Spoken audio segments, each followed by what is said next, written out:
Sagutin lang natin yung tanong ng isa nating kabayan. Ang tanong ni kabayan is, ano ang magandang gawin? Mag-exit na po ako dahil cross country. Kaso pinagbabayad siya ng employer ng 15,000. Tapos is siya pa daw ang magbabayad ng pamasahe pa uwi. 11 years na po ako sa company and ang kiwa ko is indefinite contract.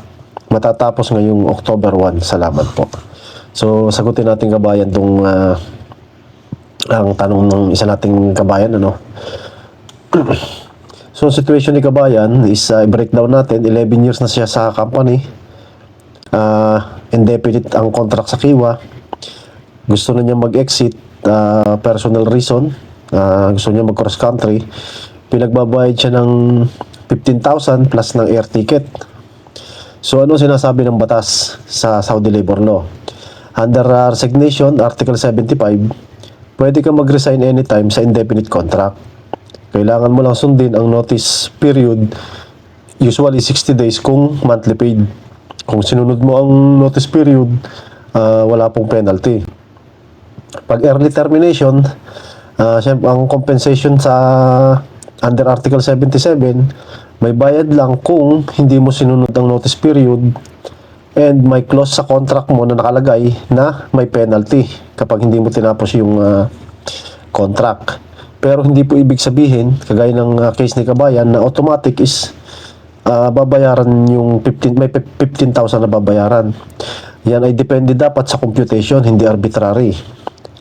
Sa end of service benefits naman, under Article 84, dahil 11 years na si kabayan, may karapatan siya sa end of service benefits. Medyo malaki na po yan dahil 11 years, ibig sabihin is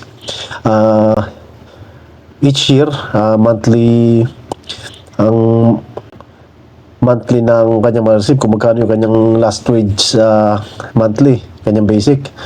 So, ang last wage is basic plus yung allowance na regular na natatanggap. Tapos, ang ticket pa uwi, so ito po yung isa sa importante dyan. Kung final exit, kagaya nga ni kabayan, employer ang dapat mag-provide ng ticket pa uwi sa first entry point. Hindi po siya ang dapat na magbabayad. So, mga red flags sa case ni kabayan, yung sinabi ng employer na fixed amount na 15,000, walang basihan, kung walang computation, siya din ang pinagbabayad ng ticket, hindi po tama dahil final exit na siya. Tapos is, yung isa pa 11 years na siya, dapat meron siyang benefits. Kaya hindi talaga siya dapat magbayad. So ano ang dapat gawin?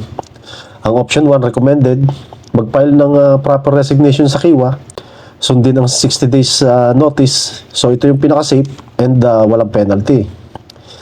Ang option 2, kung pinipilit ka talaga magbayad, is pwede ka mag-file ng complaint sa MHRSD, Labor Office, or pwedeng escalate via kiwa through friendly settlement. Ang option number 3 naman is dapat huwag ka agad pumayag na magbayad. Kailangan i-request mo, hingin mo yung written breakdown ng sinasabi na 15,000 na dapat mong bayaran. Dapat yan is nakabase sa legal basis ng article at contract clause. So, dahil 11 years ka na, kabayan, is ikaw ang may leverage. Hindi po tayo dapat matakot. Kailangan i-secure mo yung end of service benefits mo, yung ticket, yung clearance. So, disclaimer, educational only. Ang actual outcome, it depends pa rin yan sa contract at official Saudi decision. Verify sa kiwa at saka sa Ministry of Human Resources and Social Development. Kung may tanong kayo kabayan, doon po kayo mag-post ng question nyo sa pinoytalks.com sa Ask the Community para po masagot natin ng detailed.